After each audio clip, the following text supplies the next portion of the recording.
महेंद्रगढ़ के central university के अंदर 40वां पशु मेला जो शुरू हो रखा है, उसी में आज हमारे साथ में जो पशुपालन विभाग के निदेशक हैं वो हमारे साथ हैं। इनसे बात करने की कोशिश करते हैं। आज मुख्यमंत्री मनोहर लाल खट्टर ने जिस तरह से एक एम्बुलेंस सेवा की जो हरी झंडी दिखाई है, उन तमाम पहलुओं पर बात करने की कोशिश करते हैं। किस तरह ये योजना है और इसका आम किसान को, पशुपालक किस तरह से लाभ मिलेगा। सर नमस्कार, सबसे पहले पंजाब केसरी में आपका स्वागत है। क्या कहेंगे सर, ये जो पूरा जो इवेंट है इसको लेकर? नमस्कार बालेंद्र जी। ये आज जो हमारा हरियाणा में आज महेंद्रगढ़ पाली यूनिवर्सिटी में जो 3 दिन का मेला लगा है, प्रदर्शनी, पशु प्रदर्शनी लगी हुई है, आज इसका दूसरा दिन था। आज माननीय मुख्यमंत्री महोदय द्वारा हरियाणा के पशुपालन विभाग के इतिहास में पहली बार एक mobile veterinary unit fully furnished with equipments, doctors, para staff और ड्राइवर के साथ ये हमने 70 व्हीकल की हरी झंडी दिखा के आज इसका शुभारंभ किया है। और इसके साथ साथ ये एक कॉल सेंटर जो कि 1962 कॉल पे कोई भी किसान भाई किसी भी समय 24/7 कॉल करेगा, उसको जो है 8 घंटे तो जो वर्किंग आवर्स है उसमें तो मोबाइल वेटरनरी यूनिट घर जाके पूर्ण तरीके से डॉक्टर के साथ इलाज करके आएगी। यही नहीं कि 8 घंटे हो गए, ड्यूटी ऑफ आवर हो गए, उसके लिए स्पेशल प्रबंध किया गया है कि उस समय में वहां पर कॉल सेंटर एस्टेब्लिश किया गया है। वहां डॉक्टर बैठेंगे टेलीमेडिसिन के थ्रू, रात के 12 बजे, 1 बजे, सुबह 4 बजे, 3 बजे, किसी भी समय किसान भाई सीधी वहां कॉल करेगा, वहां डॉक्टर बैठे होंगे, उसको इमीडिएटली सलाह देंगे कि भाई आप ये करिए और फिलहाल के लिए फर्स्ट एड ये बनती है, आप ये करिए। क्योंकि शुरू में जो है कई चीजें ऐसी होती हैं जो कि फार्मर को, किसान भाई को पता नहीं होता और उसमें वो नुकसान कर बैठते हैं। कई बार ऐसा गलत इलाज भी दिया, किसान भाई अपने तरफ कोशिश करते हैं जो कि कई बार नुकसानदायक होता है, फायदेमंद नहीं होता है। तो उनको सबसे पहले तो फर्स्ट हैंड टेक्निकल नॉलेज, जो टेक्निकल जो असिस्टेंस मिल जाएगी। दूसरी बात यह है कि दिन में भी मतलब जब मोबाइल वेटरनरी यूनिट काम नहीं कर रही, मतलब जब 8 घंटे की जैसे ड्यूटी फिक्स होती है, उससे पहले और उसके बाद का जो समय होगा उसमें क्या होगा कि जो भी हमारी जो कॉल सेंटर एस्टेब्लिश किया गया वो उस एरिया के संबंधित वेटरनरी डॉक्टर, VLDA, उनके नंबर उन्हीं के पास होंगे। इमीडिएटली उनको भी इन्फॉर्म करेंगे कि भाई आपके एरिया में इसी तरह का ये पशु है, इसके ये समस्या आई हुई। सरल भाषा में समझे, जिस तरह से 112 पे कॉल करने पे पुलिस उपलब्ध होती है, क्या इसी तरीके से काम करेगा? बिल्कुल सेम उसी तरीके में काम करेगा। यही नहीं कि इसको हम 112 के साथ भी इनकॉर्पोरेट करवाएंगे कि अगर कोई एक्सीडेंट होता है, क्योंकि मान ले रोड पे कोई एक्सीडेंट हो जाता है, उसमें पशु इन्वॉल्व है, तो पुलिस 112 पे कोई भी बंदा डायल करके वो बताएगा कि सिचुएशन है, इसमें कोई मतलब ह्यूमन इन्वॉल्व है तो देखो पुलिस और हेल्थ डिपार्टमेंट देखेगा।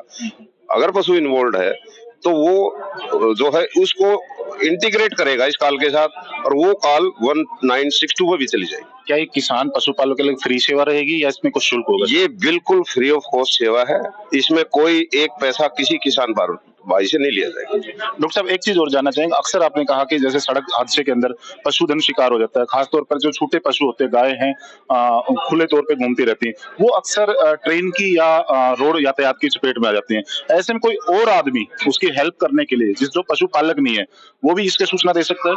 बिल्कुल, कोई भी आदमी 1962 पर कॉल करके वो बताएंगे कि ऐसे ऐसे इस एरिया में ये चीज हुई है और वो उनको उस एरिया को, क्योंकि हमने इसको GPS सिस्टम से जोड़ा हुआ है, तो इसमें कोई इश्यू नहीं। वो अपना कॉल नंबर बताएगा और वो ये बताएगा मैं इस एरिया से बोल रहा हूँ, इस जगह भी ये पशु प्रॉब्लम में है। वो कॉल सेंटर अपने आप जो है ना उसको, उस एरिया के डॉक्टर को, उस एरिया का जो भी एस्टेब्लिशमेंट है, चाहे GVH है, GVD है या जो भी संबंधित जिसका ज्यूरिसडिक्शन पड़ता है, उसको इमीडिएटली इन्फॉर्म करेगा और जो है खुद भी वहां, मतलब सबसे पहले तो वो खुद जाएगा। अगर उसकी व्हीकल अवेलेबल नहीं हो, इन केस कहीं दूसरे उस पर गई हुई है, उसमें टाइम लगता है ट्रीटमेंट में, मान ले इन केस घंटा 2 घंटे का टाइम हो, तो वो इमीडिएटली उस डॉक्टर को, उसके एरिया के कंसर्न VLDA को भी इन्फॉर्म करेगा कि आपके एरिया में ये हो रहा है, इसको ठीक करिए। अब तक मेले में कितने पशुपालक आ चुके हैं और उनको कुछ प्रतियोगिताएं भी रही हैं, इनाम भी दिए जा रहे हैं? हाँ जी, ये जो है 3 दिन का है, 24, 25, 26 को। कल जो है माननीय महामहिम राष्ट्रपति महामहिम राज्यपाल हरियाणा श्री बंडारू दत्तात्रेय साहब आए थे, और आज आपने देखा था मुख्यमंत्री साहब आए हैं, मंत्री जी थे और अन्य बहुत विशिष्ट अतिथि हमारे आए थे। तो इसमें कल लगभग 18 से 20,000 फार्मर कब आए थे, क्योंकि 15,000 से अधिक तो रजिस्ट्रेशन ही है, लेकिन कई फार्मर्स जो है रजिस्ट्रेशन नहीं करवाते हैं और वो वैसे ही देख के मेले की टेक्नोलॉजी वगैरह, स्टॉल वगैरह की विजिट करके चले जाते हैं। तो सर आपसे जानना चाहिए, हरियाणा जो अग्रणी दूध के मामले में है, पूरी दुनिया में भारत नंबर 1 पे आता है दूध उत्पादन के क्षेत्र में, किस तरह के सुधार हो रहे हैं और किस तरह की और नई चीजें आ रही हैं जिससे कि पशु की वृद्धि हो, पशुधन की वृद्धि हो, दूध का उत्पादन ज्यादा बढ़े? ऐसा है जी, देखो ये एक ब्रीड इम्प्रूवमेंट, तो जेनेटिक ब्रीड इम्प्रूवमेंट बोलते हैं, ये कोई एक दिन का प्रोसेस नहीं होता, ये एक बहुत टाइम कंज्यूमिंग प्रोसेस होता है। आज से 15 से 20 साल पहले भी हमने IMDP integrated embroidery development project शुरू किया था और काऊ परफॉर्मेंस रिकॉर्डिंग भी हमने शुरू करवाई थी।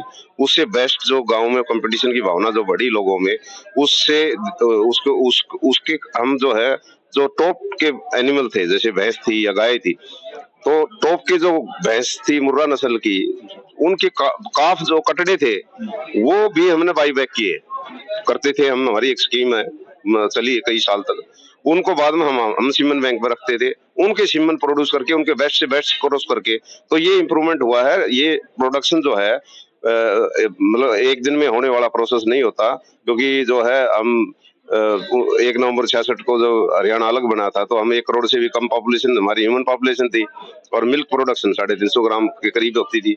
आज जो है 3.25 करोड़ ह्यूमन पॉपुलेशन होने के बावजूद 1098 ग्राम दूध उत्पादन करके हरियाणा ने एक नया रिकॉर्ड बनाया। डॉक्टर साहब, अंतिम एक सवाल और जानना चाहूंगा कि जिस तरह से आज मुख्यमंत्री मनोहर लाल जी ने भी गऊ को माता की संज्ञा देते हुए उन्होंने गऊ पालकों को बढ़ावा देने के लिए इनाम भी काफी बांटे हैं, और दूध के क्षेत्र में खासकर हरियाणा की नस्ल जो है देसी गाय है, उसके ऊपर क्या कहना चाहेंगे? ऐसा है जी, गौ को तो हमेशा ही एक माता माना गया है, क्योंकि गाय का तो जो है कोई भी प्रोडक्ट हो, से जो है गाय काऊ की मतलब गाय का दूध भी है, गाय तो घर में रखना भी कहते मतलब देवता के रूप में भी माना गया है, देवता तुल्य भी है, माता का रूप भी दिया जाता है। कई हमारे जो है कई देवी देवता हैं जिनमें जो है गौ पूजा, मतलब कई हमारे त्योहार भी ऐसे हैं जो गौ पूजा होती है। तो गौ एक केवल जो है दूध उत्पादन करने के लिए का है, पशु नहीं है। इसको हम हमारी भावना के साथ भी जुड़ा हुआ है, और ये जो है हर आदमी ये सोचता है कि एक गाय तो गाय को रोटी देना, जैसे कहावत है गाँव में कि भी गाय को रोटी देना, गाय को रखना, गाय को पालना, इसको एक मतलब अपना पर्सनल लोग ये भी समझते हैं कि भाई हाँ कोई संतुष्टि मिलती है ऐसा पशु रख के। तो गाय की तो एक इम्पोर्टेंस, तो एक महिमा है गाय, तो एक केवल पशु नहीं है जो दूध पैदा करता है। बहुत बहुत शुक्रिया सर हमसे बातचीत करने के लिए। ये थे पशुपालन विभाग के निदेशक डॉक्टर रंगा साहब, जिनके साफ तौर पर कहा है कि जिस तरह से मुख्यमंत्री मनोहर लाल जी भी गौधन को बढ़ाने के लिए बात कर रहे हैं, और गाय का निश्चित तौर पर पशु की तरह से ना देखे, उसे एक पूजनीय दृष्टि से देखा जाता है। कैमरा पर्सन रूप सिंह के साथ भालेंद्र यादव, पंजाब केसरी टीवी, महेंद्रगढ़। हमसे जुड़े रहने के लिए हमारे YouTube चैनल को सब्सक्राइब करें और नई वीडियो की नोटिफिकेशन के लिए बेल आइकॉन को दबाएं। अगर आप ये वीडियो Facebook पर देख रहे हैं तो लाइक जरूर करें और ज्यादा से ज्यादा शेयर करें। धन्यवाद।